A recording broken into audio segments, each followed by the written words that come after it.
விழுப்புரத்தில் நடக்கும் பாமகவின் பொதுக்குழு கூட்டத்தில் நிறுவன தலைவர் ராமதாஸ் தற்போது பேசி வருகிறார். அதனை நேரலையில் பார்க்கலாம். ஆயிரக்கணக்கான பொதுக்குழு உறுப்பினர்கள் எண்ண முடியாத அளவுக்கு 7000 8000 பொதுக்குழு உறுப்பினர்கள் இங்கே கூடிய கூட்டம் ஒரு வரலாற்று சிறப்புமிக்க கூட்டம். இது காசு கொடுத்து கூட்டப்பட்ட கூட்டம் அல்ல, கூட்டி வந்த கூட்டம் அல்ல. அவரவர் சொந்த காசுகளை போட்டு வந்த கூட்டம். இது வல்லவோ கூட்டம், இது வல்லவோ பொதுக்குழு என்று சொல்லுகின்ற அளவிலே பாட்டாளி சொந்தங்கள் இங்கே வந்து குழுமியிருக்கிறீர்கள். பொதுக்குழுவிலே உங்களை பாராட்ட வார்த்தைகளை, நல்ல வார்த்தைகளை தேடிக்கொண்டிருக்கின்றேன். ஆனால் என்னால் முடியவில்லை உங்களை பாராட்ட. எதை சொல்லி பாராட்டுவது? கடந்த காலமும் நீங்கள்தான், நிகழ்காலமும் நீங்கள்தான், எதிர்காலமும் நீங்கள்தான். இங்கே எனக்கு முன்னால் பேசி அமர்ந்திருக்கின்ற நம்முடைய ஓய்வறியா உழைப்பாளி தியாகச்சம்மல் கௌரவ தலைவர் ஜே.கே. மணி அவர்களே, உங்களை எல்லாம் சிரிப்பு கடலிலே, வங்கக்கடல் பக்கத்திலே சிரிப்பு கடல், இங்கே அருள்மொழி, பூத்த அருள்மொழி அவர்கள் சிந்திக்க சிரிக்க நல்ல கருத்துக்களை இந்திய அளவிலே, தமிழக அளவிலே எந்தெந்த கட்சிகள் எப்படியெல்லாம் பிரிந்து போனார்கள் என்பதை பற்றியெல்லாம் உங்களுக்கு அவர் சொல்லியிருப்பார், சொன்னார். நானும் கேட்டுக்கொண்டிருந்தேன். அந்த வகையில் அவருடைய பேச்சு அமைந்தது. நம்முடைய கௌரவ தலைவர் ஓய்வறியா உழைப்பாளி அவரும் மிக சுருக்கமாக இங்கே பேசினார். அடுத்தது அருள் சட்டமன்ற உறுப்பினர் பேராசிரியர் வீரன், பொதுச் செயலாளர் முரளி சங்கர், சமூக முன்னேற்ற சங்கத்தினுடைய தலைவர் சிவபிரகாசம், ஏனைய மன்சூர், பொருளாளர் மன்சூர், வந்தவாசி துரை, எக்ஸ்எம்பி, திருக்கச்சூர் ஆறுமுகம், கோ கணபதி, புதுச்சேரி மாநில அமைப்பாளர், வழக்கறிஞர் சுஜாதா, ஆசிரியர் நெடுங்கீரன், மா அன்பழகன், ஆசிரியர் பரந்தாமன், சோழன்குமார் வாண்டையார், நன்றி சொல்ல இருக்கின்ற மாவட்ட செயலாளர் ஜெயராஜ், தொண்டி ஆனந்தன் மற்றும்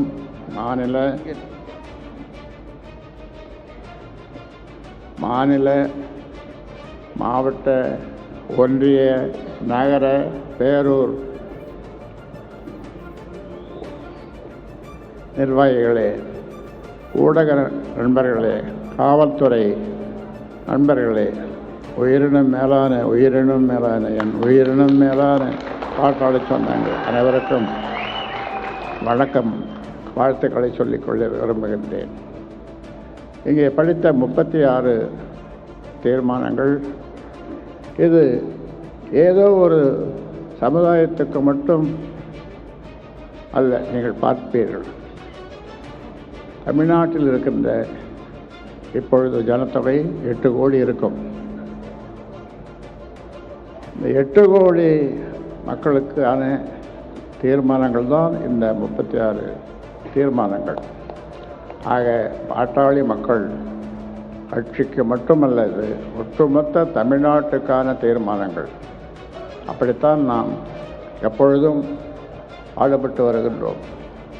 பாளையங்கோட்டை சிறையை தவிர எல்லா சிறையும் நான் பார்த்தது ஒட்டுமொத்த ஒரு சாதிக்காக மட்டுமல்ல, தமிழ்நாட்டில் இருக்கின்ற 324 சமுதாயங்கள், தமிழ்நாட்டில் இருக்கின்ற 324 சமுதாயங்களுக்காக நான் தொடர்ந்து பாடுபட்டு வருகிறேன், பாடுபடப் போகிறேன். ஆக இப்படி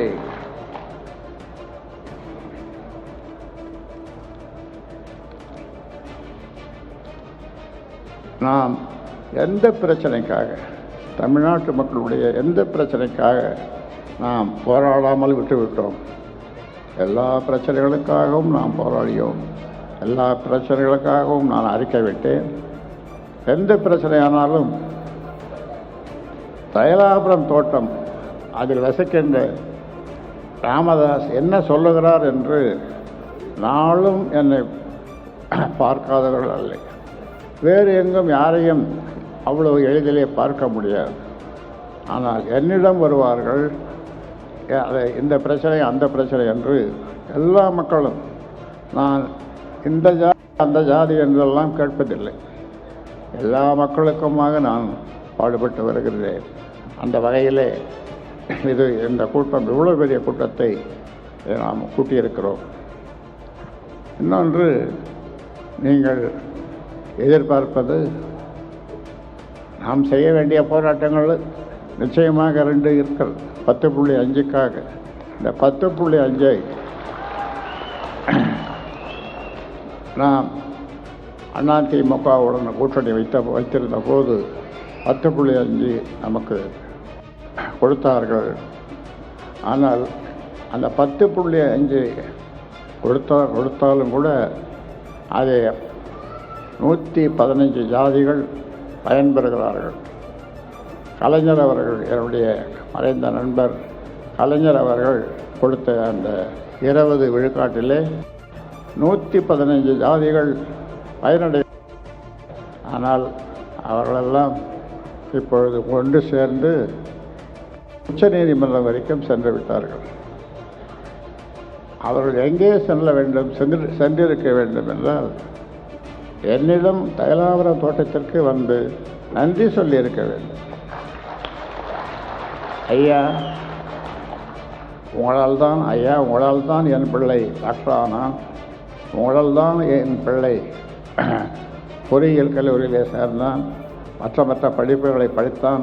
நாங்கள் அதற்கு முன்னாலே எந்த படிப்பும் எங்கள் சமுதாயத்தில் பட்டங்கள் பெற்றதில்லை, சட்டப்படிப்பும் படித்ததில்லை. அதனாலே உங்களுக்கு நன்றி சொல்லுகிறோம் என்று அங்கே எல்லோரும் சேர்ந்து எனக்கு ஒரு பாராட்டு கூட்டம் சென்னையிலே போட்டிருந்தால் உண்மையிலேயே நான் மகிழ்ந்திருப்பேன். ஆனால் நீங்கள் எல்லோரும் ஒன்று சேர்ந்து உச்சநீதிமன்றத்திற்கு சென்று விட்டீர்கள். ஆனாலும் இன்றும் சொல்லுகின்றேன், உங்களுக்கு உரிய இடஒதுக்கீடு உங்களுக்கும் சேர்ந்துதான் நாங்கள் போராடுகிறோம். ஜாதிவாரி கணக்கெடுப்பு நடத்துவது உங்களையும் சேர்ந்து தான், நீங்கள் பயனடைய வேண்டும் என்பதற்காகத்தான். அதனாலே சொல்லுகின்றேன், தமிழ்நாட்டில் இருக்கிற எல்லா சமுதாயங்களும் என் பின்னாலே வாருங்கள், நான் காட்டுகின்ற வழியிலே வாருங்கள், உங்களுக்கு எல்லாம் கிடைக்கும், எல்லாம் கிடைக்கும். இப்பொழுது நம்முடைய பொதுக்குழு உறுப்பினர்கள் வந்திருக்கின்றவர்கள் எல்லாம் எதிர்பார்ப்பது எந்த கூட்டணி? இதைத்தான் ஆவலோடு நீங்கள் எதிர்பார்த்து கொண்டிருக்கிறீர்கள். உங்கள் உள்ளங்களிலே, உங்களுடைய நண்பர்கள், வராத நண்பர்களுடைய உள்ளங்களிலே அல்லது குடும்பங்களிலே எந்த கூட்டணிக்கு போனால் வெற்றி கிடைக்கும், அது இயற்கையான ஒரு கூட்டணி எங்கே கிடைக்கும், வெற்றி கூட்டணி எங்கே கிடைக்கும், எப்படி கிடைக்கும் என்று நீங்கள் அவரோடு எதிர்பார்த்து கொண்டிருக்கின்றீர்கள். அதற்கான கூட்டணி அமைப்பதற்கான முழு அதிகாரத்தை எனக்கு நீங்கள் கொடுத்திருக்கின்றீர்கள். நிச்சயமாக உங்கள் உள்ளங்களிலே, உங்கள் மனங்களிலே, உங்கள் குடும்பம், உங்கள் நண்பர்கள் நினைக்கிற அவருடைய மனங்களிலே இருக்கின்ற அதை நான் அறிவேன். ஏனென்றால் நான் ஒரு டாக்டர். உங்கள் மனங்களிலேயே எக்ஸ்ரே பிடிச்சிடுவேன், எக்ஸ்ரே எடுத்து பார்த்துடுவேன் உங்கள் மனங்களை. அதனாலே நீங்கள் விரும்புகின்றவாறு நீங்கள் ஒரு நல்ல கூட்டணியை நாம் ஏற்படுத்துவோம். அதற்கான ஒப்புதலை பொதுக்குழுவாகிய நீங்கள், அந்த அதிகாரத்தை பொதுக்குழுவாக நீங்கள் எனக்கு கொடுத்திருக்கின்றீர்கள். அதை சிறப்பாக நான் செய்வேன் என்று இந்த நேரத்தில் உங்களுக்கு உறுதி அளிக்கின்றேன். ஆக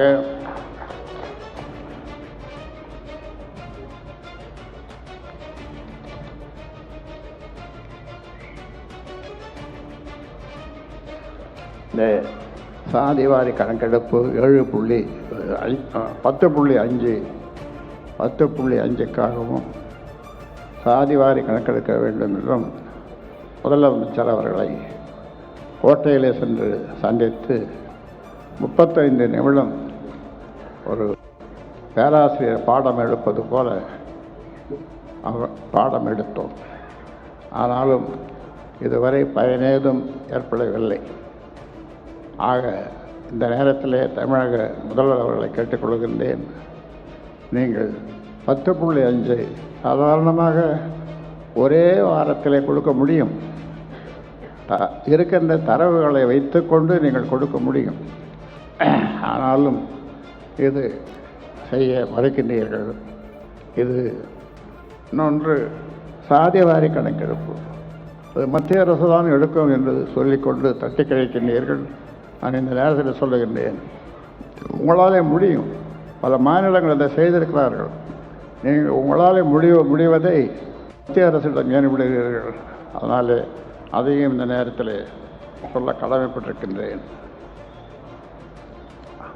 அதற்காக போராடாமல் நாங்கள் விடமாட்டோம், விடப்போவதுமில்லை.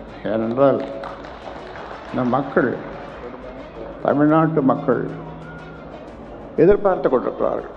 அதனாலே ஒரு கடுமையான போராட்டத்தை எங்களுடைய இளைஞர்கள் எதிர்பார்த்து கொண்டிருக்கிறார்கள். போராட்டத்தை அறிவுங்கள் ஐயா என்று 14 வயசு 15 வயசு பையன் அல்லது பெண்கள், பெண் தெய்வங்கள் எதிர்பார்த்து சொல்லுகிறார்கள். 10.5ன்னு அவங்களுக்கு படிஞ்சு போச்சு மனசில். என்னிடம் வரும்போது அவர்கள் இந்த கேள்வியை கேட்கிறார்கள், 10.5 என்ன ஆச்சு அப்படின்னு என்ன கேட்குறான் பையன், சின்ன பையன், சின்ன பசங்க வர்றவங்க, அவன் அப்பா அம்மாவோட வர்றவங்க என்ன வந்து கேட்குறான் பக்கத்தில் வந்து, என்னப்பா இந்த 10.5 என்னாச்சு? ஆனால் 10.5ன்னு என்னன்னு தெரியாது. ஆனால் 10.5ன்றது அவன் மனசில் படிஞ்சு போச்சு. அதனால் அது நிச்சயமாக, ஆனால் 10.5ன்னு என்னன்னு தெரியாது. ஆனால் 10.5ன்றது அவன் மனசில் படிஞ்சு போச்சு. அதனால் அது நிச்சயமாக நடைபெறும். இந்த நேரத்தில் அதை நான் சொல்ல கடமைப்பட்டிருக்கின்றேன். அதனாலே இங்கே பல்வேறு 36 வகையான தீர்மானங்கள், இந்த 36 வகையான தீர்மானங்களும் ஒட்டுமொத்த தமிழ்நாட்டில் என்று உங்களை அன்போடு கேட்டுக்கொள்கின்றேன். இவ்வளவு பொறுமையோடு நீங்கள் கிட்டத்தட்ட 3 மணி நேரத்திற்கு மேலாக நடந்த இந்த பொதுக்குழு ஒரு வரலாற்று சிறப்பு மிக்க பொதுக்குழு. இது போன்ற ஒரு பொதுக்குழு, இவ்வளவு கூட்டம் இதுவரை பாட்டாளி மக்கள் கட்சியில் நான் கண்டதில்லை. அதுவும் இல்லாமல் இது சாதாரணமாக ஏதோ ஐயா கூட்டார் நாங்கள் போனோம் என்று இல்லாமல் உணர்ச்சி கொந்தளிக்க நீங்கள் எல்லோரும் இங்கு ஓடி வந்திருக்கின்றீர்கள். ஐயா, நீங்கள் காட்டிய வழியிலே நாங்கள் நடக்க தயார் என்று நீங்கள் சொல்லுகின்றீர்கள். அந்த வகையில் உங்களை இந்த நேரத்தில் பாராட்டுகின்றேன். உங்கள் நம்பிக்கை வீண் போகாத அளவு எந்த முடிவும் எடுக்கப்படும். உங்களை கேட்டுத்தான் நான் செய்வேன், உங்களை கேட்காமல் எதையும் நான் செய்ய மாட்டேன். நீங்கள் எனக்கு முழு அதிகாரமும் முழுக்க நீங்கள் கொடுத்தாலும் உங்களை அவ்வப்போது கேட்டு முறைப்படி நிர்வாக குழு செயற்குழு நாம் கூட்டி முடிவெடுத்திருக்கிறோம். அதே போன்று அடுத்தது இறுதியாக அதாவது பொதுக்குழு. இந்த பொதுக்குழு தான் எல்லாவற்றிற்கும் முத்தாய்ப்பு வாய்ந்த ஒன்று. அந்த வகையில் நான் எதிர்பார்க்கவே இல்லை இவ்வளோ பெரிய கூட்டம் கூடும் என்று. ஆக கிட்டத்தட்ட 7,000 பேர் என்று சொல்பவர்களும் 8,000 பேர் என்று சொல்பவர்களும் அதை நம்ம தலைமை செயலாளர் அவரை கேட்டால் துல்லியமாக சொல்லுவார் அன்பழகன் அவர்கள். ஆக அவரோடு சேர்ந்து பணியாற்றிய பரந்தாமன் ஆசிரியர் முழு நேரமும் இங்கே உட்கார்ந்து இங்கே வேலைகளை எல்லாம் ஒழுங்குபடுத்திய நம்முடைய பொய்வரியா உழைப்பாளி தியாகச்சம்பல் JK மணி அவர்களுக்கும், அதோடு புதிதாக பொறுப்பேற்றிருக்கின்ற பொதுச் செயலாளர் பொருளாளர் மன்சூர், பொதுச் செயலாளர்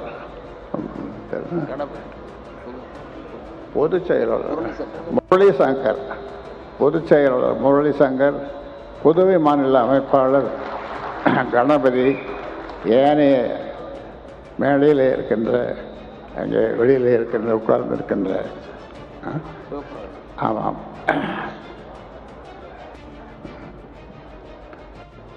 பேராசிரியர், நாளும் இந்த கல்விக்காக உழைத்து வருகின்ற கல்வி கோயிலுக்காக உழைத்து வருகின்ற சாமுசா பொதுச் செயலாளர் சிவபிரகாசம் அவர்களுக்கும், அவரை சார்ந்தவர்களுக்கும், அந்த அமைப்பை சார்ந்த பல்வேறு பேர் நிறைய பேர் வந்திருக்கின்றார்கள். அவர்களுக்கும் உணவை ஏற்பாடு செய்த புகழேந்திக்கும், மாவட்ட செயலாளருக்கும், ஜெயராஜ் அவர்களுக்கு நன்றி சொல்ல இருக்கின்ற ஜெயராஜ் அவர்களுக்கும் என்னுடைய பாராட்டையும் வாழ்த்துக்களையும் உங்கள் அனைவருக்கும், பொதுக்குழு உறுப்பினர்கள் அனைவருக்கும், ஒருவர் தவறாமல் அனைவருக்கும் என்னுடைய பாராட்டை தெரிவித்துக் கொள்கின்றேன். இந்த ஊடக நண்பர்கள் காலையிலிருந்து இங்கே காத்திருக்கின்றார்கள். அதனாலே முக்கியமாக ஊடக நண்பர்களுக்கு என்னுடைய வாழ்த்துக்களையும் நன்றியையும் தெரிவித்து முடிக்கிறேன். வணக்கம்.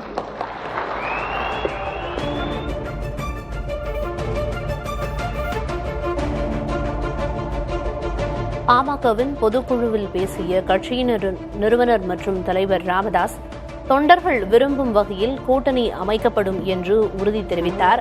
மேலும் கூட்டணி தொடர்பான முடிவெடுக்க வழிவகை செய்த தொண்டர்களுக்கும் அவர் நன்றி தெரிவித்தார். முன்னதாக பொதுக்குழுவில் 37 தீர்மானங்கள் முன்மொழியப்பட்ட நிலையில் கட்சியின் நிறுவனர் மற்றும் தலைவராக ராமதாஸை முன்மொழிந்து தீர்மானம் நிறைவேற்றப்பட்டது. அது உள்ளிட்ட மொத்தமாக 37 தீர்மானங்கள் நிறைவேற்றப்பட்ட நிலையில் தற்போது கூட்டணி தொடர்பான முடிவையும் தானே எடுப்பேன் என்று ராமதாஸ் பேசியிருக்கிறார். தொண்டர்கள் கொடுத்த அதிகாரத்தை சிறப்பாக செயல்படுத்துவேன் என்று உறுதி பூண்டிருக்கிறார் ராமதாஸ். முதல்வர் நினைத்தால் 10.5 விழுக்காடு உள் ஒதுக்கீடு வழங்க முடியும் என்றும் தனது உரையில் அவர் குறிப்பிட்டு பேசினார்.